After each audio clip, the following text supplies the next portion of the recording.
seu Metrópole Serviço. Hoje seguimos juntos aí até as 4 da tarde, recebendo hoje aqui o Dr. Pablo Stolze, juiz da Vara de Família, muito conhecido. Então, aproveite aí se você tem alguma dúvida para tirar com ele na área aí de família, divórcio, pensão. Embora a gente vai começar hoje o programa aqui falando sobre multiparentalidade, não é isso, doutor? Boa tarde. Boa tarde, meus amigos. A Cássia, é uma imensa alegria estar aqui. Interessante que direito de família é algo tão envolvente, que é muito comum, quando se refere a mim, falar em juízo da Vara de Família. Mas, na verdade, eu já atuei numa vara única que também tinha competência em família. O que acontece é o seguinte, além da experiência judicante na parte de família, eu tenho obras no direito civil, então eu escrevo sobre o tema e também sobre direito de família. E é um tema tão apaixonante que, mesmo que a pessoa que não é da área jurídica se interessa, seja divórcio, seja a questão dos alimentos, da paternidade, sempre tem algum interesse em torno disso, não tem jeito. E você virou uma referência, né, doutor Pablo? Amiga, é sua gentileza, seu coração. Uma honra para mim entrevistar aqui. E eu vou aproveitar para convidar aqui os nossos ouvintes que tiverem dúvidas aí, quiserem participar com a gente desse bate-papo. Você pode fazer a sua pergunta pelo telefone 3505-5000. Tem também o nosso WhatsApp 981553258 ou ainda pelo nosso portal metro1.com.br, por onde você manda a sua dúvida e a sua pergunta e aproveita para ficar muitíssimo bem informado com as principais notícias do dia, que, aliás, são atualizadas a todo momento para vocês. Zé Silva, meu querido colega, boa tarde. Ele está aqui, ó, a postos, aguardando a sua ligação. Bom, Pablo, então, doutor Pablo, posso me chamar como quiser, minha amiga, tranquilo. Doutor Pablo Stolze, me diga, por favor, então, aí, esse conceito de multiparentalidade, né, que tá tão em voga aí, as pessoas... Tem gente que entende, tem gente que sabe superficialmente. Fale um pouco mais sobre isso. Eu sempre gosto, eu costumo dizer, neurose de clareza, para ajudar a população a entender. Para entender o que é multiparentalidade, eu tenho de fazer um breve retrospecto sobre paternidade no Brasil. Vamos lá. Início do século XX, nós não tínhamos ainda aqui o exame de DNA.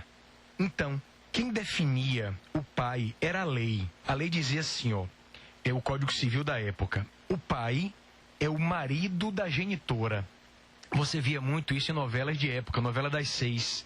Então a mulher engravidava e aí o marido dela, por uma presunção quase absoluta, por conta do casamento, ele era o pai da criança.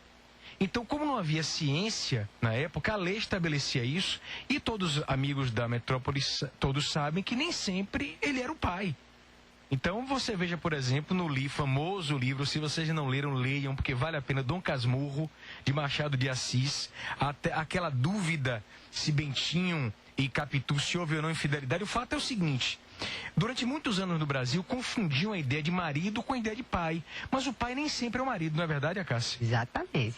Então, com o passar do tempo, ao longo do século XX, e sobretudo após a descoberta do exame de DNA, que ocorreu em 1984, no Reino Unido, houve uma revolução, porque com o DNA chegou-se à conclusão de que agora quem vai dizer quem é o pai não é a lei, é a ciência. Muito bem, então nós passamos a viver uma segunda fase da paternidade no Brasil, em que o pai era definido pelo exame. Mas aí eu paro e pergunto a cada um dos ouvintes aqui da Rádio Metrópole.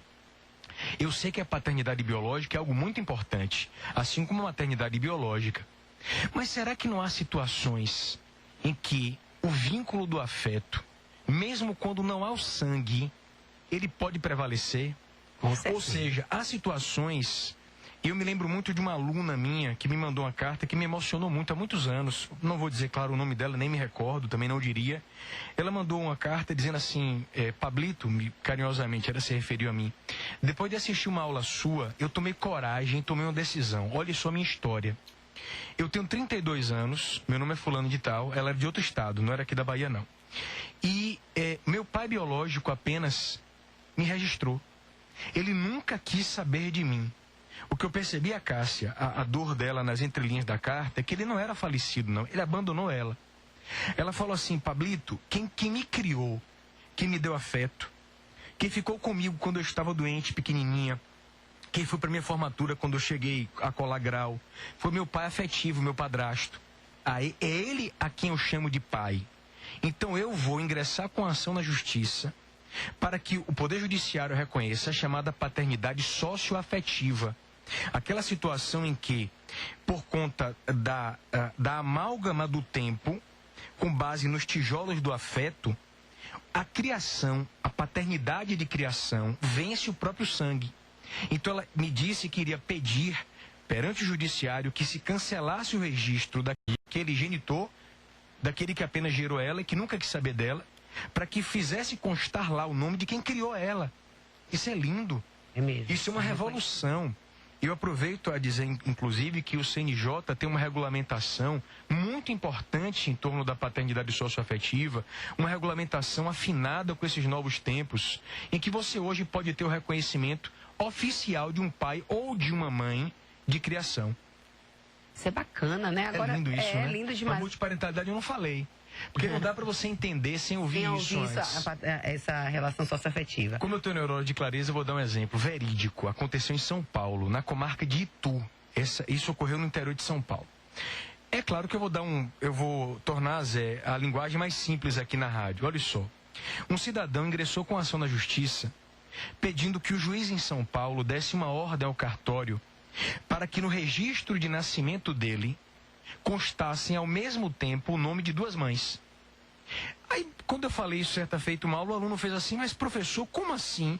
Se nós pegamos a carteira de identidade de alguém, você tem uma filiação bilateral, um pai e uma mãe, ou um pai ou apenas uma mãe, ou apenas o pai ou a mãe, ou pode não ter filiação. Mas como é que você pode ter, professor, ao mesmo tempo o nome de duas mães de um lado e do pai do outro? Ouça a história desse rapaz. A mãe dele, biológica, morreu no parto. Ela morreu dando à luz a ele. E aqui eu faço o meu voto de solidariedade à força das mulheres. Porque dar à luz é algo que exige um sacrifício muito grande. Ela morreu ali, a mãezinha dele. Ele foi criado por uma outra mãe afetiva. Então ele foi para o judiciário e disse assim: olha, senhor juiz, eu tenho duas mães. A biológica, porque aquela que deu a sua vida para que eu tivesse a minha vida, não deixou de ser minha mãe. E a minha mãe que me criou. Isso é lindo. Isso é uma revolução. Então, o Poder Judiciário começou a aceitar a tese da multiparentalidade, o que, inclusive, também dá força aos casais homoafetivos.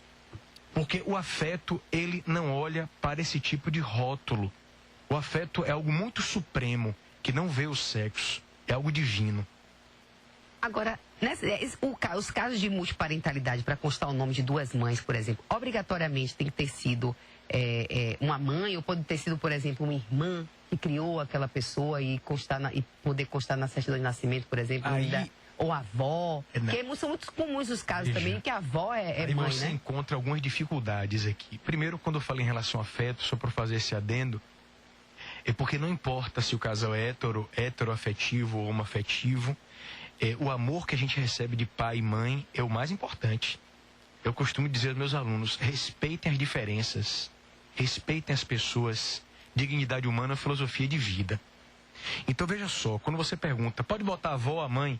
Existem alguns empecilhos aqui, porque pela lei brasileira, você tem situações em que há certos impedimentos para a adoção. E esses impedimentos podem, em tese, fazer com que o juiz possa não reconhecer que um irmão seja mãe ou pai de um outro irmão, tá? Embora existam situações na prática, por exemplo, a avó não pode adotar o filho, mas se você for na jurisprudência do STJ, já encontra uma certa flexibilização. Eu não teria tempo de explicar isso aqui, porque realmente falar do afeto é algo muito complexo. Muito particular, né? É muito particular isso. Então existem restrições, não pode ser feito para... Na verdade, não tem lei. A multiparentalidade, que é, repito, a possibilidade de você ter no registro o nome ao mesmo tempo de dois pais e ou de duas mães, não há propriamente uma lei. O Supremo Tribunal Federal se pronunciou em relação a isso. Então, isso é um ponto muito importante. Professor, eu tenho uma dúvida. Minha namorada tem um filho, essa pergunta é interessante, e eu estou namorando com ela há 3 anos. A criança tem um pai. Mas eu estou convivendo com a criança mais do que o próprio pai. Eu adoro o guri. É um menino amoroso. Eu me torno pai dele. Não é assim, gente, viu? O reconhecimento da paternidade de criação, da paternidade afetiva, é algo que pressupõe um lastro de afeto ao longo de um tempo. E precisa comprovar isso? Como é que é quando a pessoa ingressa na justiça? Precisa. Inclusive, a regulamentação do CNJ, ela foi alterada para deixar mais claro que tem de haver esse tipo de prova. Porque, vamos dar um exemplo, né? Imagine que eu namoro com uma moça, é só uma hipótese, porque eu sou bem casado, né? Minha esposa pode estar ouvindo. Imagine que eu vou namorar com uma moça, Zé, e a moça tem um filho de 8 anos. E que gosta muito de mim, me chama de tio Pablo. E continua a relação, ele me chama de tio Pablo, me chama de Pablito, e em determinado momento ele fala assim, eu lhe vejo como pai. Veja, esse tipo de situação pode acontecer, isso não significa que exista uma relação paterno-filial constituída. Ele pode ter uma relação com o pai biológico. Porque é muito importante que todos entendam o seguinte, a paternidade biológica, ela não é menos importante do que a afetiva. O que todos têm de compreender é que ser pai e ser mãe é mais do que doar o material genético. Eu costumo sempre dizer isso em minhas aulas. Se minha esposa dissesse para mim, Pablo, sente aí. Aí eu sento. Eu tenho uma revelação para lhe fazer. Aí eu disse, que foi, meu amor? Aí aquela tensão no ar, ela fala, Nana e Bibi, que são minhas filhas, não são suas filhas. Zé, se minha esposa dissesse isso, eu ia ficar desesperado. Professor, o que é que você faria na hora? Eu posso dizer o que é que eu não faria. Eu não tocaria num fio de cabelo de minha esposa.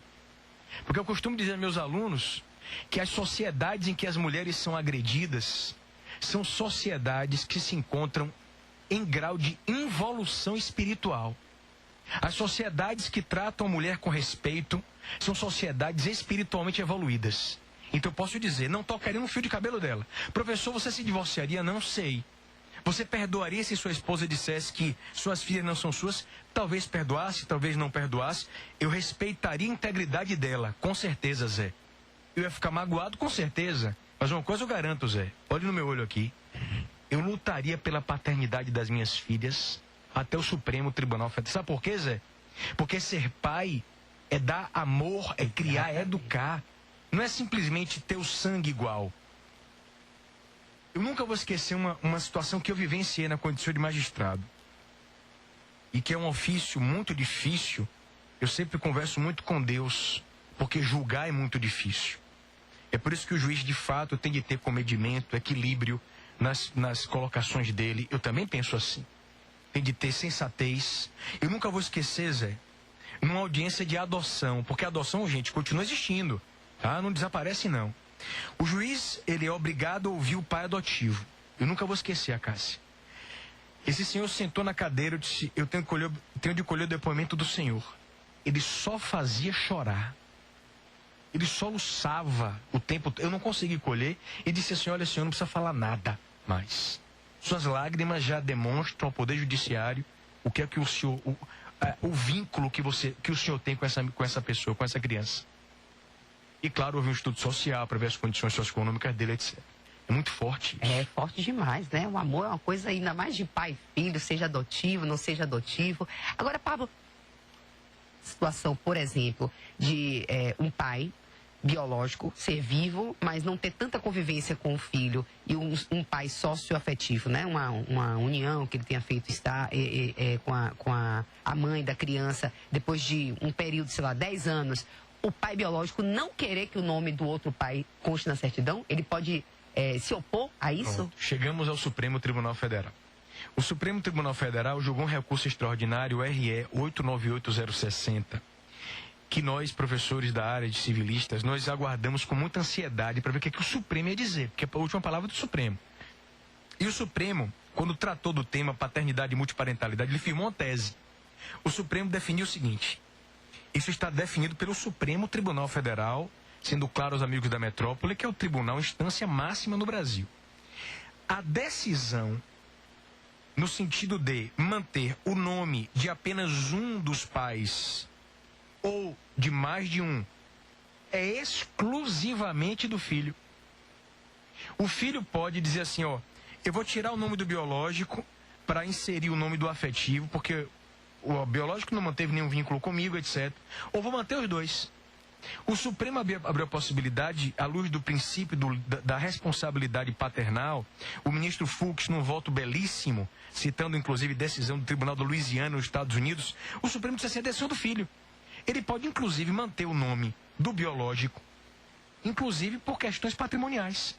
Porque ele vai ter direito a 2 heranças. Mas sobre isso eu vou falar depois.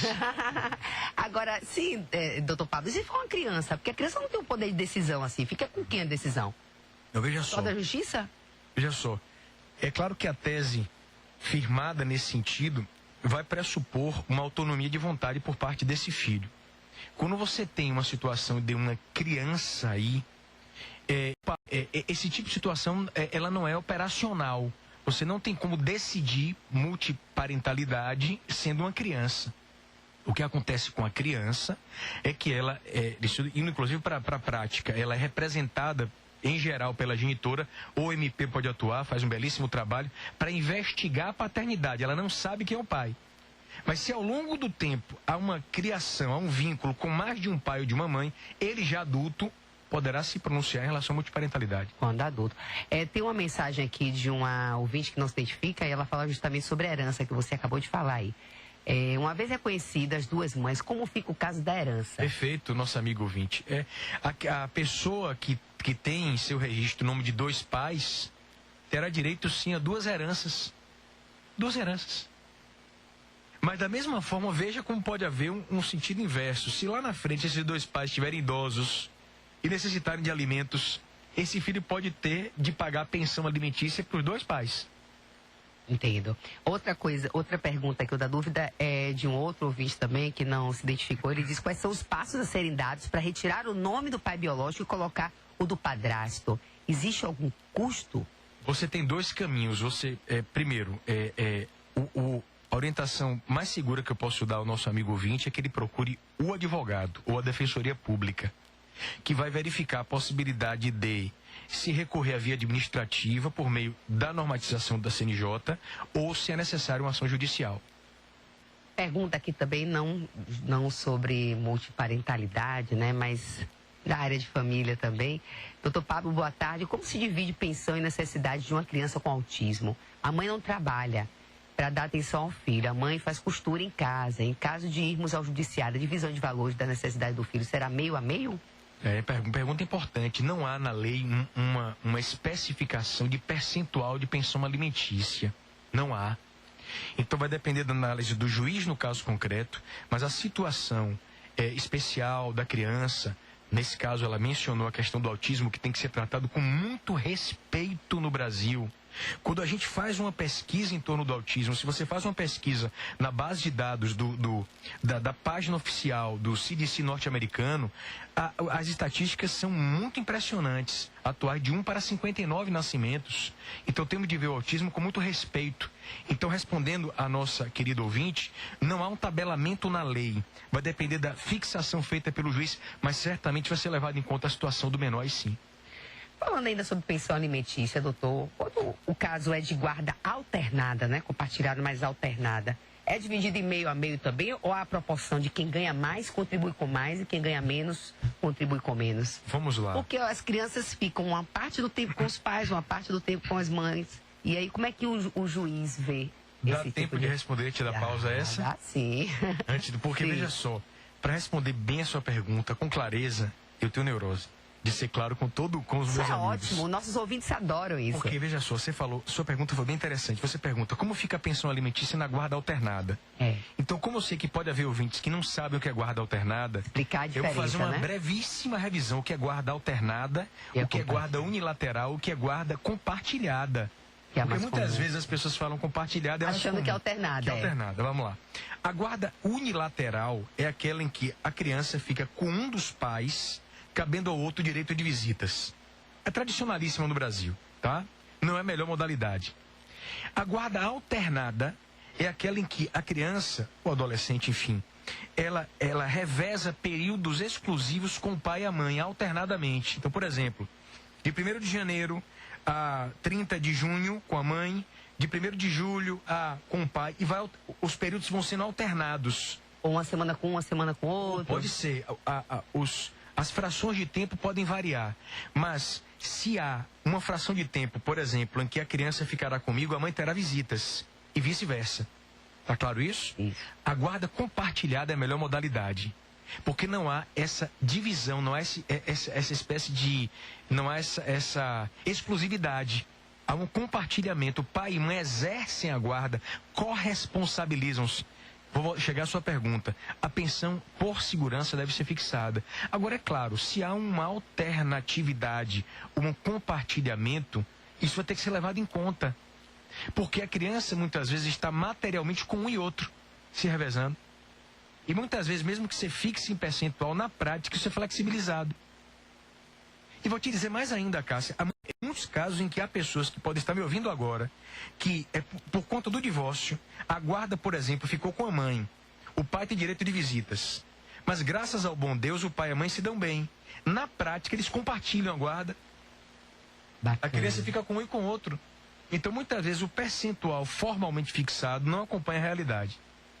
Pois é, a gente está recebendo hoje aqui o doutor Pablo Stozzi, queridíssimo doutor Pablo Stozzi, bem conhecido aí, as pessoas gostam muito de lhe ouvir. Doutor Pablo, se você tem alguma dúvida aí, quer fazer contato com a gente aqui, a gente está falando sobre multiparentalidade, sobre direitos de família. Eu perguntar sobre infidelidade, que minha esposa proibiu. Ele disse que o povo só estava me chamando para falar nisso.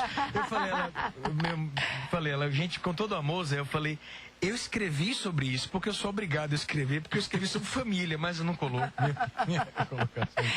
Pois é, se você quiser participar aqui do nosso bate-papo, ligue para o 35055000 ou então mande uma mensagem para o nosso WhatsApp 981553258 ou para o nosso portal metro1.com.br, por onde você manda sua dúvida e ainda fica bem informado.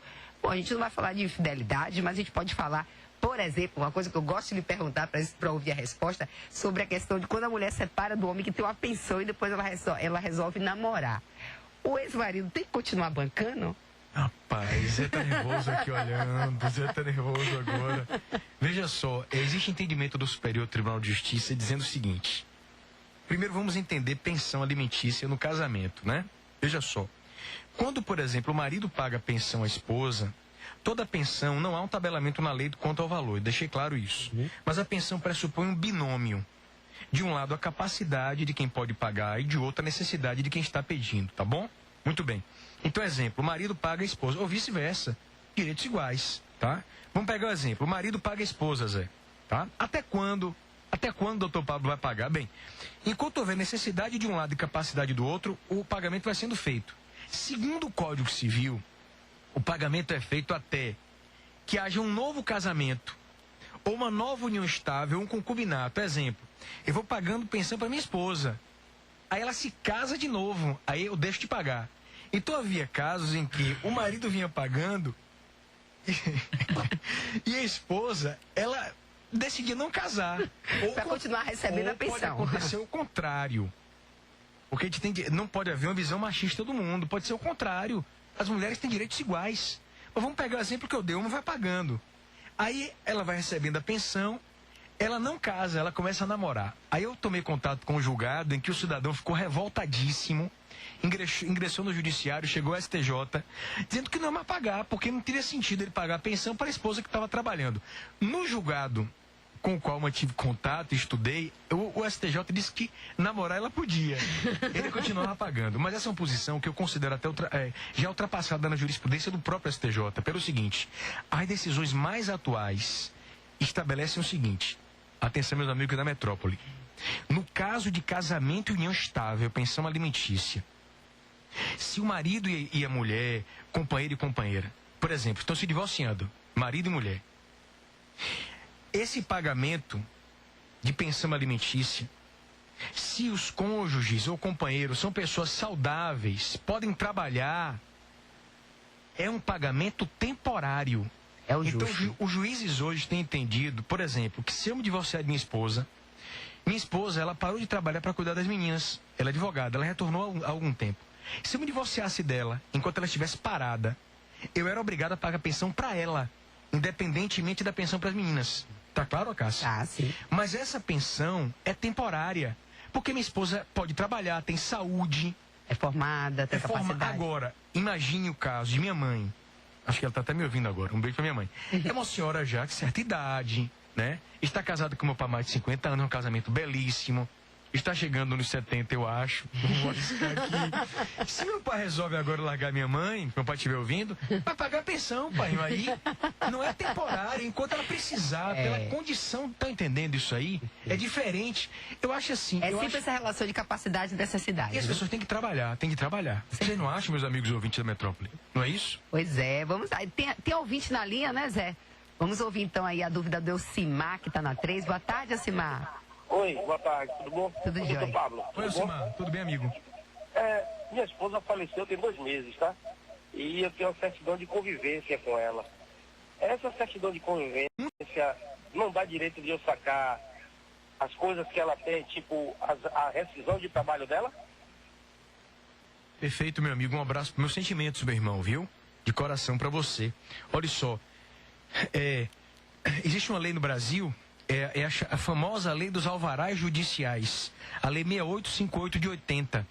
Quando uma pessoa falece deixando crédito em conta, rescisão trabalhista, crédito do FGTS, de PIS, PASEP, no seu caso, o companheiro viúvo, ou cônjuge viúvo, marido viúvo, ou esposa, ou herdeiro, eles ingressam em juízo por meio de um procedimento de liberação do valor. Tá? Então, um procedimento judicial, o Ministério Público ele é intimado para se manifestar. É um procedimento muito comum na Justiça, de maneira que eu recomendo que você procure a Defensoria Pública, que com certeza vai saber lhe atender bem, que faz um trabalho, a Defensoria faz um trabalho belíssimo, nós sabemos disso. Agora a gente fala com o Roberto. Boa tarde, Roberto. Boa tarde, Ladina. Você está fazendo falta na sintonia. Saudade de você. Gentileza sua. Doutor Pablo, me dê uma explicação. Claro, amigo. Eu fui criado por minha tia desde 2 anos de idade. Após o falecimento dela, eu ainda tenho direito de ingressar com a ação de reconhecimento de maternidade? Maternidade. Sua pergunta é interessante. Veja, o atual estágio do direito da gente, porque às vezes a gente refere assim, foi criado pela minha tia. Às vezes, quando a gente coloca no papel, a relação, no caso dele, é tia. Às vezes até nós nos referimos como tia ou madrinha, e não era nem tio às vezes, mas nós tratamos como se fosse o tio, a tia, e que em verdade exercia o papel de pai e de mãe em nossa vida. Então, em tese, pode haver espaço para um reconhecimento da maternidade socioafetiva, em tese sim. Não há prazo para um reconhecimento desse. Existe prazo sim para eventualmente pedir herança. De maneira que eu não tenho como nem posso analisar o caso concreto. É procurar um advogado, o grande Roberto, ou a defensoria que vai te orientar em relação a isso. Pois é, entrevista muito esclarecedora com o doutor Pablo Stouze, juiz. A gente vai para o intervalo rapidinho, que o Zé Silva está ali já fazendo sinal para mim, mas é só o tempo de tomar uma água e daqui a pouquinho a gente está de volta. Não saia daí. Metrópole Serviço. A rádio da cidade, Metrópole FM. Seu direito. Olá, amigos da Rádio Metrópole, tem uma dica de direito empresarial muito importante para vocês. Título de crédito é o documento representativo de uma obrigação pecuniária futura pautada na confiança, ou o documento necessário ao exercício do direito literal e autônomo nele mencionado. Esse conceito contempla os 3 princípios gerais do direito cambiário.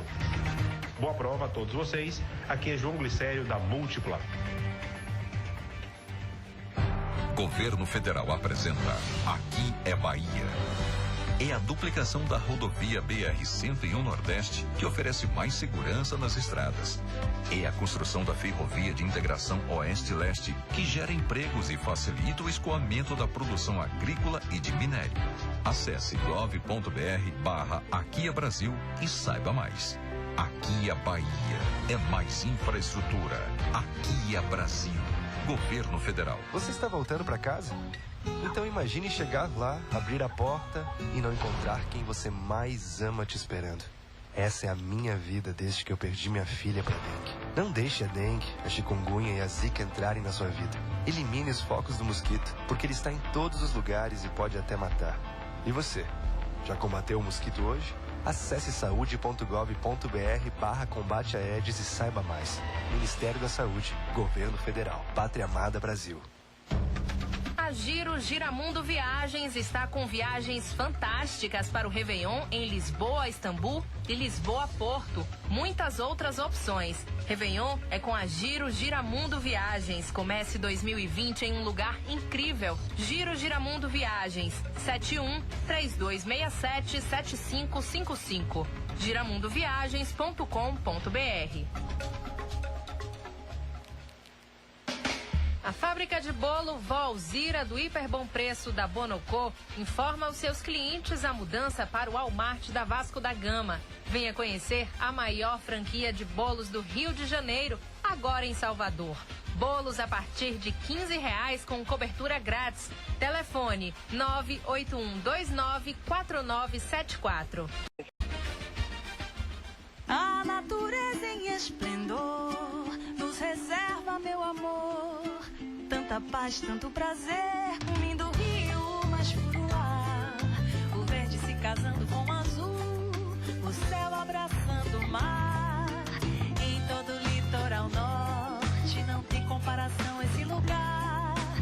Embaçaí Privilégio, sua família vai amar. Embaçaí Privilégio. Permita-se o melhor da vida. Vem pra cá. Chegou em Salvador o HO Brasil, o centro cirúrgico de excelência para os seus olhos. Equipe médica especializada e equipamentos de alta tecnologia, com a qualidade e segurança que você precisa. Fique tranquilo na hora de cuidar dos seus olhos. Converse com seu médico e venha para HO Brasil, um centro cirúrgico especializado em oftalmologia de excelência. Avenida Tancredo Neves, 1963. Acesse hobrasil.com.br. Diretor técnico responsável, oftalmologista Dr. Marcelo Freitas, CRMBA 686. Eu me capacitei para ensinar crianças com deficiência. Eu fiz reabilitação depois de um acidente. Eu sempre faço meus exames de laboratório lá. E o teste do pezinho do meu bebê? Todo ano, mais de 340 mil pessoas em toda a Bahia contam com a APAI. Agora, é a APAI que conta com você. Para continuar esse trabalho, precisamos reformar o complexo de saúde, onde irão funcionar os laboratórios, ambulatório, reabilitação, consultórios e muitos outros serviços. Acesse apaisalvador.org.br e faça sua doação. Venha engordar sua cultura. Fartura e abundância. Vida e obra de Eliana Kertes. Palacete das Artes, na Rua da Graça, de 18 de dezembro a 8 de março. Entrada gratuita. Patrocínio Prefeitura Municipal de Salvador. Lexus, Batri, Instituto Solvi, Shopping da Bahia e Governo do Estado. Apoio IPAC e Secult. Secretaria Estadual de Cultura. Agora, além de ouvir a sua rádio preferida, você pode ver os programas da Metrópole. Acesse o YouTube e inscreva-se no portal Metro 1 e acompanhe ao vivo tudo o que acontece nos estúdios da Metrópole FM. youtube.com/portal Metro 1. A rádio que todo mundo fala e todo mundo ouve, agora também todo mundo vê. A rádio da cidade, Metrópole FM. Voltamos a apresentar Metrópole Serviço.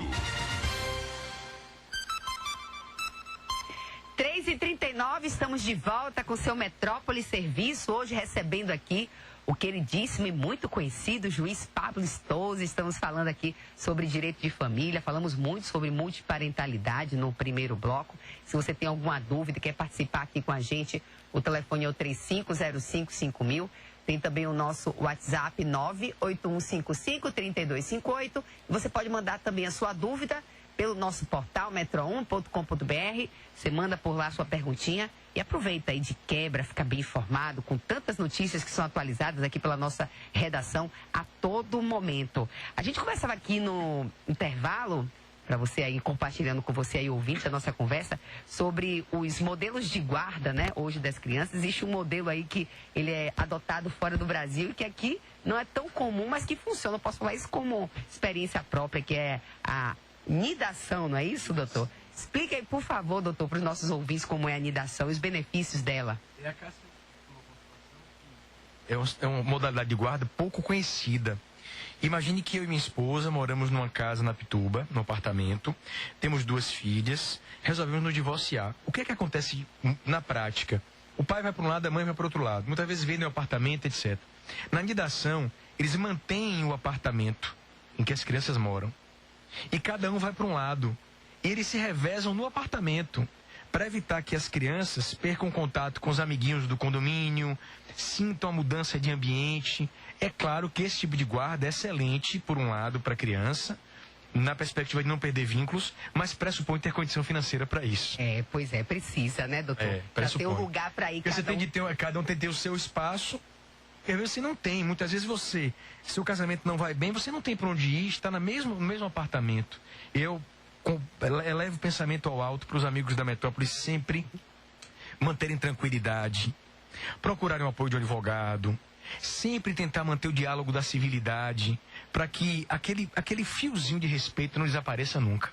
Porque o respeito é importante, inclusive para continuar tendo uma boa relação em nome dos filhos. Não pode nunca. Agora, a gente também conversava aqui de uma notícia fantástica que está no Instagram do Dr. Pablo Stolze. Quem quiser seguir aí, @PabloStolze no Instagram. Jornalista descobre traição por causa de aparelho fitness da Fitbit.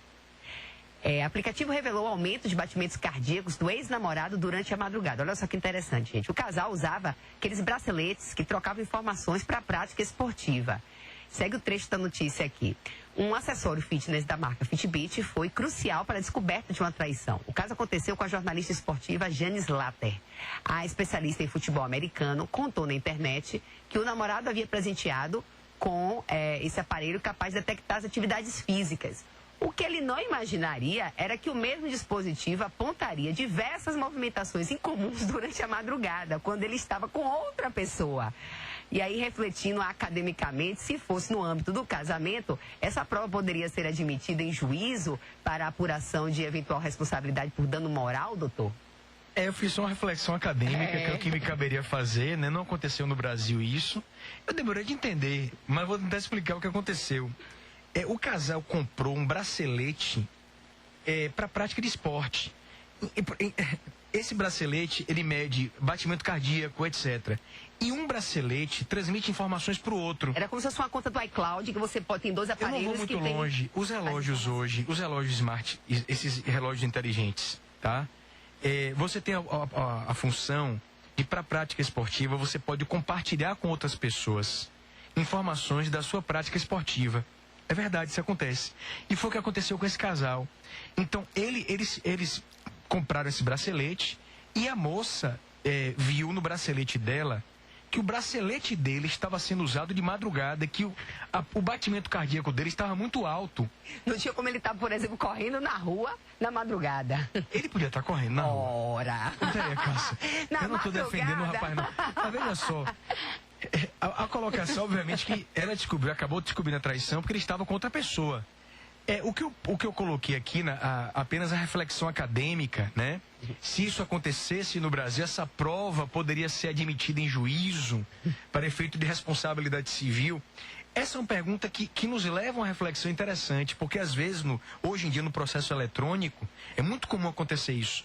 As partes usam como prova conversas de WhatsApp, esse tipo de prova hoje está sendo cada vez mais aceita. É claro que depende da análise do caso concreto, à luz do chamado princípio da proporcionalidade, não tenho como explicar isso, mas em muitos casos ela é aceita sim. Pois é, vamos conversar agora com Cremilda, que está aguardando aí na linha para tirar dúvidas. Cremilda, boa tarde. Boa tarde. Pois não, querida? Eu gostaria de fazer 2 perguntas, pode ser? Pode sim, fique à vontade. A primeira pergunta é o seguinte, doutor. Eu tenho um filho, eu tinha um filho que faleceu e deixou um netinho com 1 ano e 5 meses. E aí a mãe não está deixando a ver ele, entendeu? Aí eu entrei na justiça, já vai ter a psicodiência, mas eu parei de dar coisas a castigar ele. Aí eu quero saber se eu agi certo ou errado. E a segunda coisa é o seguinte, ela está com um novo namorado. Ela pode tirar o nome do meu filho e botar nesse namorado dela? Muito obrigada. Ô, dona Cremilda, meus sentimentos para a senhora, viu, inicialmente, de coração, viu? Olha só, o máximo que eu posso fazer é tentar dar uma diretriz teórica, em tese, o que acontece, porque é muito importante que, nesse caso, em relação à situação da senhora, só o advogado, seu advogado no caso concreto, é que pode dar o direcionamento exato para você. Mas falando em tese, os avós têm direito de visitas. Isso é fixado no direito brasileiro, tá? Em tese, isso é algo bem fixado, os avós sim têm direito de visitas no Brasil. E em relação à retirada do nome do pai biológico, isso não funciona assim. Não é dessa maneira que se retira o nome de pai biológico, de maneira que eu creio que a senhora pode acalmar o seu coração, mas procura um advogado, é a orientação que eu posso dar à senhora e meus sentimentos mais uma vez. Pois é, a gente está recebendo hoje aqui o Dr. Pablo Stolze. Se você tem alguma dúvida e quer participar do nosso bate-papo, o telefone é o 35055000. Tem também o nosso WhatsApp, 981553258. Ou você pode mandar sua dúvida também pelo nosso WhatsApp, pelo nosso portal, metro1.com.br, por onde você ainda aproveita de quebra para ficar bem informado com as principais notícias do dia. Olha, tem várias mensagens aqui elogiando, viu? Sua entrevista. Tem aqui, oi, boa tarde, doutor Pablo, adoro sua fala, nunca mais te vi na TV, tô com saudades. Gente, o doutor Pablo é disputado, viu? Eu já tô na fila para conseguir essa entrevista, já tem mais de um mês. Enfim, tem outra mensagem aqui de um ouvinte que não se identificou. Ela diz, doutor Pablo, o modelo de guarda que eu tenho com os meus filhos é essa que o senhor acabou de falar, guarda alternada. Porém, meu ex-marido ganha 10 vezes mais do que eu, ganho apenas R$2.000. Ainda assim, como é que é feita essa divisão das despesas dos meninos? Eu posso contribuir com a proporção do que eu ganho e ele arcar com as outras coisas, ainda que os meninos fiquem uma semana comigo e uma semana com ele? É isso, aí vai depender da análise do caso concreto pelo juiz. Mas é claro que, se uma das partes ela tem um valor, recebe um valor maior, isso é levado em conta na base de cálculo. Mas só o juiz, na análise do caso, sobretudo porque a guarda aí, segundo a senhora colocou, é alternada, depende da análise do caso. Não há um tabelamento. Na lei não existe isso. Agora o juiz leva em conta também que o valor que a pessoa recebe, no caso dela, por exemplo, ela também precisa dispor de dinheiro para o custo dela pessoal. Não pode, óbvio. O valor seria todo ele não para zera, os filhos, não. Tudo isso é levado em conta também. É levado em conta, sim. E muitas vezes, quando o valor é insuficiente, os avós podem subsidiariamente integrar esse valor. A lei permite isso também. Outra pergunta aqui. Boa tarde, gostaria de saber se quem tem um documento de união estável, no caso, meu esposo quer se separar, se eu preciso de um juiz para realizar essa separação. Não ficou claro para mim se... Ela não tem união estável e o marido quer separar. Ela quer saber se ela precisa ingressar na justiça para fazer a separação. Se é uma união estável, em tese poderia haver uma dissolução extrajudicial, sim. Só que pode haver aspectos aí que exigiriam um pronunciamento judicial, a exemplo de questões atinentes aos filhos. Então, somente o advogado, analisando o caso concreto, pode auxiliar essa senhora. Ieda está na 3, vamos saber o que ela tem. Boa tarde. Boa tarde, Ieda. Eu gostaria de fazer uma pergunta a doutor Pablo. É o seguinte, eu me divorciei, me separei consensualmente e meu filho ficou com 3 anos. E naquela época, a gente usava o nome de casado, do marido, o nome do marido. Então eu voltei a usar meu nome de solteira. O tempo passou, meu filho cresceu, meus filhos cresceram, e agora, no meu nome, que eu uso o nome de solteira, né, eu não posso provar que eu sou a mãe dos meus filhos. E aconteceu uma vez, numa viagem ao exterior, que eu com um passaporte diferente, o meu nome de solteira e ele o nome, né, da família, e teve um problema, quer dizer, não reconheceu que eu era filha, era mãe do rapaz. Eu quero saber se eu posso voltar a usar o nome de casada. Eu estou tentando buscar, minha querida amiga, um abraço para a senhora, buscar na minha base aqui do próprio Instagram, se a senhora puder olhar. Não faz muito tempo eu postei uma notícia envolvendo o uso do nome, uma facilitação em relação ao uso do nome, a alteração no registro. Então eu recomendaria que você procurasse um advogado, a OAB pode orientar a senhora, a defensoria. Quando a pessoa se divorcia ou se separa, pode manter ou não o nome de casado. O retorno ao nome de casado, essa possibilidade aí, para que a senhora deixe de ter esse tipo de contratempo, de dissabor, eu diria que em tese pode acontecer, mas eu recomendaria a consulta ao advogado. E não faz muito tempo eu postei uma notícia envolvendo o nome. Se a senhora puder olhar, não faz muito tempo, não sei se é exatamente para o caso da senhora. O que, repito, não deixa de ser de suma importância que a senhora procure um advogado. O advogado é essencial à administração da justiça. Porque analisa o caso, né, doutor? Claro, na minúcia. Claro. Outra pergunta aqui. Seguinte, doutor Pablo, uma criança foi registrada por um ex-companheiro da mãe que sumiu. Recentemente, a paternidade biológica da criança foi comprovada. Com calma, uma criança... foi registrada por um ex-companheiro da mãe. Certo. E ele sumiu. Aí, recentemente, foi comprovada a paternidade biológica da criança. Uma outra pessoa, né, que é o pai. Certo. Pergunto, a certidão da criança poderá ser alterada, incluindo o pai biológico? Isso entra um pouco no campo da... Veja só, deixa eu só entender. Ele foi registrado por uma pessoa, depois descobriu-se o biológico. Isso. Aí eles o que acontece muitas vezes é que na ação de investigação de paternidade, o pai registrário, aquele cujo nome está no registro, ele é citado, ainda que por edital. E se ele sumiu e não conseguir encontrar ele? É citado por edital, nomeia-se um curador para atuar, entre aspas, em sua defesa. Se não houver um argumento que justifique a manutenção do nome dele, o nome pode ser retirado do registro em tese. Outra dúvida aqui, no caso de se eu quiser colocar o nome de minha mãe que me criou, não é minha mãe biológica, mas me criou, a minha mãe afetiva, minhas irmãs terão direitos sobre mim, alguma ação? Não entendo direito. Acho que ele está querendo saber em relação à herança, né? Não, se há uma inserção do nome. Uma coisa é você apenas mudar o nome, o sobrenome. Outra coisa é você inserir o nome do pai ou da mãe oficialmente no registro. Você passa a ter o vínculo com os irmãos também. Então, eles para efeitos assim de herança, do que for... Agora, talvez ela quisesse dizer... Ele está querendo saber se ele tem direito sobre os bens dele. Em caso assim, de não ter, por exemplo, a mãe morreu, né? Ele não tinha irmãos biológicos. E aí, se ele morre, as irmãs têm direito aos bens dele, por exemplo? As irmãs dela? As irmãs dele, as irmãs afetivas. Veja, vamos conceber, por exemplo, ficar claro, né? Eu imagino que uma pessoa obteve o registro da mãe socioafetiva no seu registro. Ele quer incluir o nome dela. Incluir o nome dela. Isso. Aí ele quer saber se as irmãs, ou seja, as filhas dela... Ela vai concorrer com as filhas, com essas irmãs, na herança dessa mãe. Sem dúvida. Pois é, tem outra mensagem aqui elogiando, viu, doutor?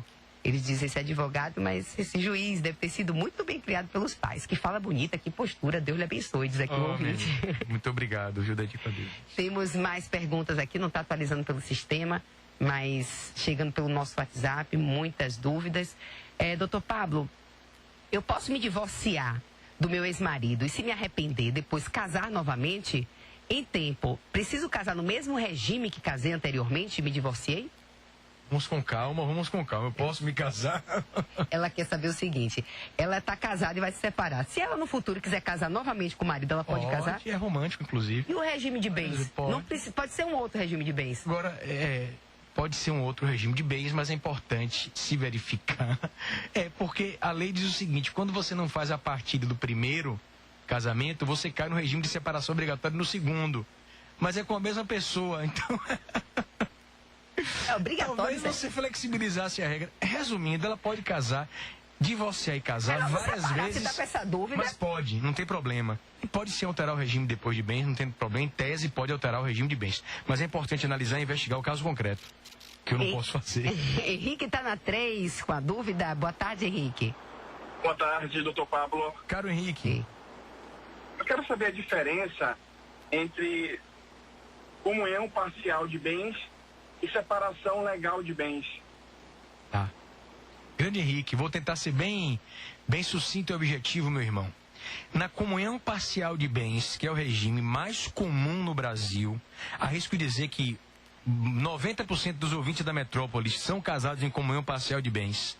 A ideia básica é a seguinte: aquilo que um ou outro, ou o próprio casal adquire a título oneroso no curso do casamento é dividido. Traduzindo, se você é casado em comunhão parcial de bens, o que você comprar em seu nome, metade seu, metade dela.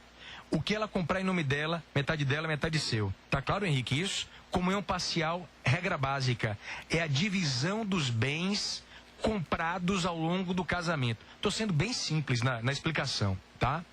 Na separação de bens, o que está em seu nome é seu, o que está em nome dela é dela. A separação mais poderosa é a chamada separação convencional, que é a separação escolhida no pacto. O casal escolhe, é absoluta. Porque existe um tipo de separação, chamada legal obrigatória, imposta para pessoas idosas, etc., que os autores até têm uma certa visão crítica quanto a isso. A separação legal, ela admite alguma partilha de bens. Eu não teria como explicar.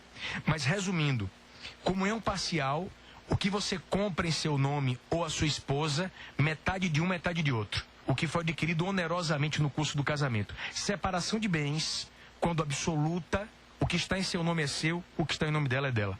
E com o pacto antinupcial, é o que está ali, que foi escolhido pelos dois, é o que prevalece. Aí é o detalhe. Geralmente o casal não faz o pacto. Já percebeu isso? Geralmente não faz o pacto porque não tem nada a partilhar. Geralmente você se casa, geralmente o brasileiro constrói o patrimônio casado. Então quando ele está noivo, apaixonado, etc., ele não se preocupa com o regime de bens. E aí a lei automaticamente faz com que ele caia na comunhão parcial, que é um bom regime. Se você quer sair do regime da comunhão parcial, você tem de fazer o pacto antinupcial para escolher um outro regime de bens. Porque é uma conversa estranha falar de regime de bens. Mas é o que mais surge aqui de dúvida, né, Zé? Eu quando conversei com minha esposa, quando eu era noivo, eu nunca esqueço, ela estava arrumando um livro no estante, eu peguei a habilitação do casamento e falei, amor, falei no apelidinho, vamos falar do regime de bens. Ela fechou a cara, porque é um assunto ruim, mas eu sempre quis falar no assunto, porque eu ensino a matéria. Eu escrevo sobre o tema, era louco pra falar nisso, Zé. Mas com ela não foi uma boa ideia, doutor Pablo. Mas ela ficou na dela. Olha, o tempo passou rápido, né? Entrevistado quando é bom, o tempo voa. Queria agradecer mais uma vez aqui a sua disponibilidade, a sua presença. É uma honra sempre entrevistar. Você é ótimo de entrevista, muito esclarecedora. Aí esclarecedoras as suas informações. Com certeza nossos ouvintes ficaram muito satisfeitos aí com os seus esclarecimentos. Agradeço demais. Passou rápido realmente, nem senti. Um Feliz Natal para os amigos da Metrópole, para você, a Cássia. Muita luz para todos e muita paz. Precisamos disso, paz e amor, porque só o amor salvará esse mundo. E quando eu digo amor, é você desejar bem ao próximo, independentemente de qualquer coisa. É você pensar positivamente, cumprimentar a pessoa no elevador. É vibrar no bem, né? É vibrar, é você dar o espaço. O seu vizinho chega no condomínio com o carro, você dá o espaço para ele passar na garagem. Você está no trânsito, ter paciência com o outro. Gentileza gera gentileza, Isso né? é fantástico. Pois é, agradeço você, ouvinte, também a companhia nessa última hora. Na sequência vem o Metrópole Saúde com a nossa querida mamãe, futura mamãe Stephanie Suerdick.